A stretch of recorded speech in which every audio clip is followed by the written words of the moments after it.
Hello students, welcome back to my YouTube channel. Student, आज हम जो आपका सब्जेक्ट है कंपनी अकाउंट्स, उसमें हम पढ़ेंगे कंसोलिडेटेड बैलेंस शीट से रिलेटेड एक न्यूमेरिकल। उस न्यूमेरिकल को हम सॉल्व करेंगे आज के वीडियो में। तो प्रीवियस वाले वीडियो में मैंने आपको इसका फॉर्मेट बताया था कंसोलिडेटेड बैलेंस शीट का, और क्या क्या उसमें हेड्स होते हैं उनके बारे में हम डिस्कस कर चुके थे। ठीक है, तो आइए स्टूडेंट देखते हैं न्यूमेरिकल। न्यूमेरिकल क्या कहता है हमारा, ये बैलेंस शीट दे रखी है गुप्ता लिमिटेड की और उसकी सब्सिडरी सोनी लिमिटेड की। ठीक है, वो इस तरीके से है। The balance sheet of Gupta limited and its subsidiary Sony limited are as follows. ठीक है, तो सिचुएशन में बैलेंस शीट है एज एट 31 मार्च 2017। ठीक है, तो इसमें बैलेंस शीट है एज एट 31 मार्च 2017। सबसे पहले पर्टिकुलर्स गुप्ता लिमिटेड और सोनी लिमिटेड। गुप्ता लिमिटेड क्या हुआ, हमारे हुए होल्डिंग कंपनी, और सोनी लिमिटेड हुई आपकी सब्सिडरी कंपनी, जैसे कि क्वेश्चन में मेंशन है। ठीक है, तो इक्विटी एंड लाइबिलिटीज़ हैं, शेयर होल्डर्स फंड दे रखे हैं, share capital and shares of ₹100 each. 8 lakh दे रखे हैं गुप्ता लिमिटेड में, और सोनी लिमिटेड में दे रखे हैं आपके 4 लाख। ठीक, करंट लाइबिलिटीज़ कितनी है, करंट लाइबिलिटीज़ में जस्ट आपके ट्रेड पेबल्स हैं। कितने दे रखे हैं ट्रेड पेबल्स, गुप्ता लिमिटेड के हैं 4 लाख और सोनी लिमिटेड के हैं 2 लाख। ठीक है, तो एक ये हेड कंप्लीट हुआ इक्विटी एंड लाइबिलिटीज़ का। फिर दूसरा हेड आता है स्टूडेंट्स आपका एसेट्स। एसेट्स कितना दे रखा है, सन्ड्री एसेट्स हैं, इसमें 8 लाख दे रखे हैं गुप्ता लिमिटेड में, और सोनी लिमिटेड में दे रखे हैं 6 लाख। ठीक, investment in Sony limited 4000 shares का, मतलब कितना इन्वेस्टमेंट किया गुप्ता लिमिटेड ने सोनी लिमिटेड में, 4000 शेयर्स का, जो थे 4 लाख। तो यहाँ इस क्वेश्चन से क्लियर है, यहाँ इस जगह से क्लियर है कि इन्वेस्टमेंट इन सोनी लिमिटेड, यानी कि जो आपकी गुप्ता लिमिटेड है उसने इन्वेस्टमेंट किया है सोनी लिमिटेड में। तो सोनी लिमिटेड क्या हुई आपकी सब्सिडरी कंपनी। अगर क्वेश्चन में गिवन ना हो और ऐसे लिखा हुआ हो इन्वेस्टमेंट इन XYZ कंपनी, जो भी कंपनी मेंशन होगी तो वो होगी आपकी सब्सिडरी कंपनी। और जो कंपनी दूसरी कंपनी में इन्वेस्टमेंट कर रही है वो कंपनी हुई, जैसे ए कंपनी बी कंपनी में इन्वेस्टमेंट कर रही है तो ए कंपनी हुई आपकी पेरेंट कंपनी यानी कि होल्डिंग कंपनी, और बी कंपनी हुई आपकी सब्सिडरी कंपनी। इसी तरीके से गुप्ता लिमिटेड ने इन्वेस्टमेंट किया सोनी लिमिटेड में, तो सोनी लिमिटेड क्या हुई आपकी सब्सिडरी कंपनी। तो कितने शेयर्स किए हैं उसने, 4000 शेयर्स। तो कितने के हुए वो, 4 लाख रुपए के। ठीक है, जैसे कि यहाँ पे भी मेंशन है, शेयर होल्डर्स फंड में share capital in the shares of ₹100 each. ठीक है, अब हमें क्या प्रिपेयर करना है, प्रिपेयर करना है कंसोलिडेटेड बैलेंस शीट। सिंपल, अब इसका सॉल्यूशन करते हैं। न्यूमेरिकल में क्या है, न्यूमेरिकल में हमें बैलेंस शीट दे रखी है 31 मार्च 2017 में, जिसमें इक्विटी एंड लाइबिलिटीज़ का हेड था और दूसरा था आपका एसेट्स का हेड। तो उससे रिलेटेड हमें क्या प्रिपेयर करनी है, consolidated balance sheet as simple it is. तो सबसे पहले फॉर्मेट बना लिया हमने इसका, पर्टिकुलर्स और अमाउंट। तो consolidated balance sheet as at 31 March 2017। तो सबसे पहले हेड क्या आएगा स्टूडेंट इसमें आपका, सबसे पहले आएगा आपका first head share holder fund. Share holder fund जो किस में आता है आपका, शेयर होल्डर फंड किस में आता है आपका, इक्विटी एंड लाइबिलिटीज़ में। इक्विटी एंड लाइबिलिटीज़, इसमें आ गया आपका share holder fund. Share holder fund में क्या आएगा आपका, शेयर कैपिटल। शेयर कैपिटल, इस क्वेश्चन में क्या है, जो सभी शेयर्स हैं सोनी लिमिटेड के वो किसके पास हैं, गुप्ता लिमिटेड के पास। ठीक है, तो हैंसफोर्थ जो शेयर कैपिटल होगी आपके सोनी लिमिटेड की, और investment of Gupta limited will be eliminated and the consolidated balance sheet will be prepared as follows. ठीक है, तो शेयर कैपिटल में कितना आएगा, 8 लाख रुपए। ठीक, तो यहाँ पर कितना आया आपका, 8 लाख रुपए। ठीक, उसके बाद स्टूडेंट दूसरा आएगा इसमें करंट लाइबिलिटीज। करंट लाइबिलिटीज कितनी है इसमें, करंट लाइबिलिटीज आपकी, करंट लाइबिलिटीज आपकी क्वेश्चन में है जस्ट ट्रेड पेबल्स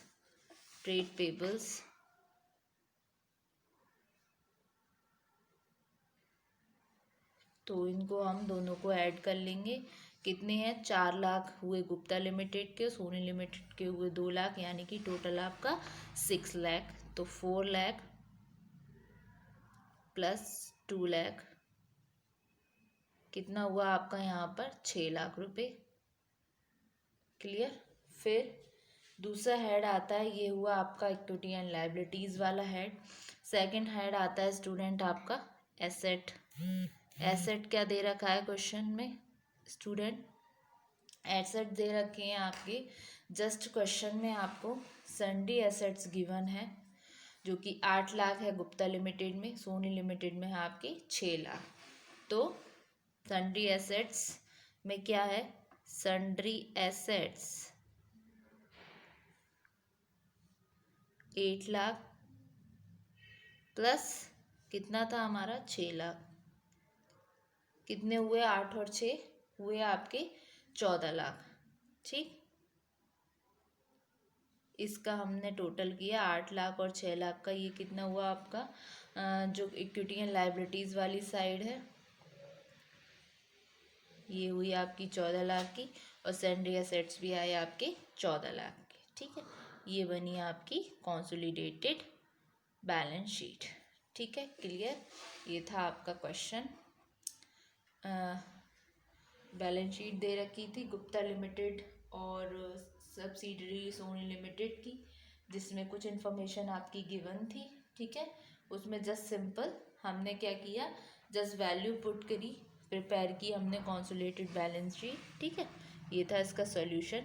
उसके अलावा स्टूडेंट क्वेश्चन में कभी कभी मोस्टली क्वेश्चन में डिटरमाइन किया हुआ होता है गुडविल और कॉस्ट ऑफ कंट्रोल, या फिर जिसको हम बोलते हैं कैपिटल रिजर्व। तो सिचुएशन में क्या है?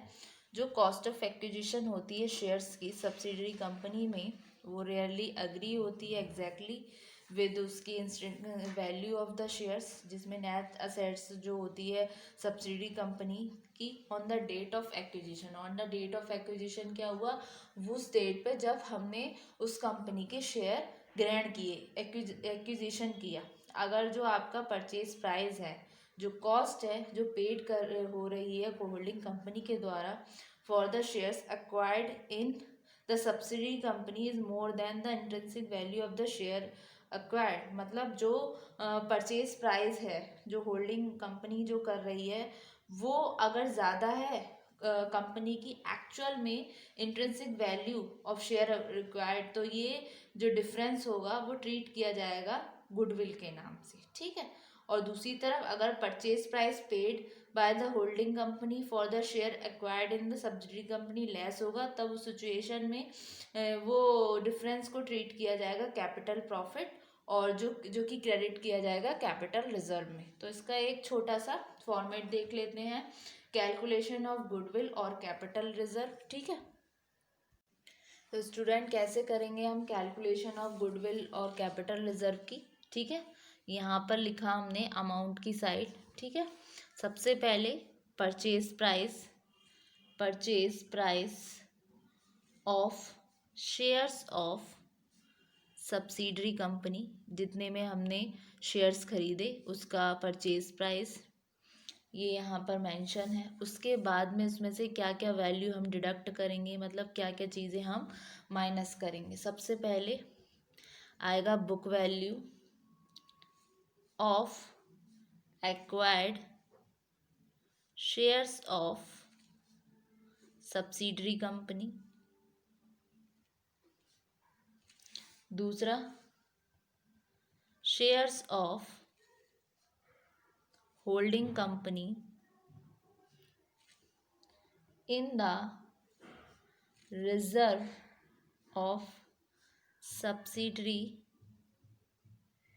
company for the pre-acquisition period, मतलब जब हमने शेयर खरीदे उससे पहले का जो पीरियड है वो होगा प्री एक्विजिशन पीरियड, और पोस्ट एक्विजिशन पीरियड होता है जब हमने शेयर खरीदे उसके बाद का जो पीरियड है वो। ठीक है, ये हुआ। फिर फोर्थ आएगा आपका share of holding company in the profit of subsidiary company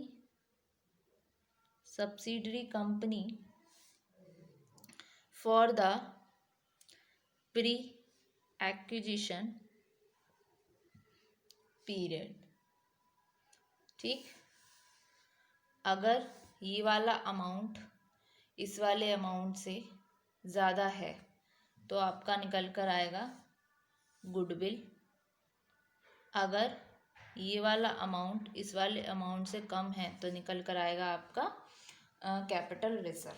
ठीक है, अगर आपका जो है परचेज प्राइस, ये जो परचेज प्राइस है जो पेड कर रही है होल्डिंग कंपनी, जो भी शेयर्स एक्वायर्ड हुए हैं इन सब्सिडरी कंपनी में, अगर ये वाला पोर्शन आपका मोर हुआ, ज़्यादा हुआ intrinsic value of share acquired, जितना ये हमने डिडक्ट किया उन मटेरियल से, तो ये डिफरेंस को ट्रीट किया जाएगा गुडविल। अगर ये पोर्शन आपका ज़्यादा है, ये वैल्यू इससे जो इन सबको हम ऐड करने के बाद निकालेंगे तब तो आएगी आपकी गुडविल। अगर ये वाली वैल्यू आपकी जो परचेज प्राइस है शेयर्स ऑफ सब्सिडरी कंपनी का, अगर इफ़ कंडीशन में अगर लेस हुआ इस वाले से, जो हमने ये डिडक्ट का जो पोर्शन है इसको ऐड करके जो आएगा, तब आपका निकल कर आएगा कैपिटल रिजर्व। ठीक है, तो ये एक सिंपल सा कैलकुलेशन हुई रिगार्डिंग गुडविल और कैपिटल रिजर्व।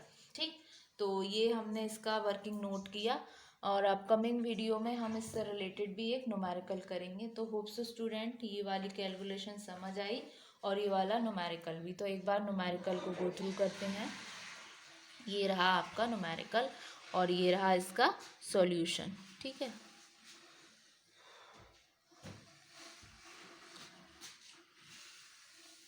और ये रहा आपका कैलकुलेशन ऑफ गुडविल और capital reserve. Thank you so much.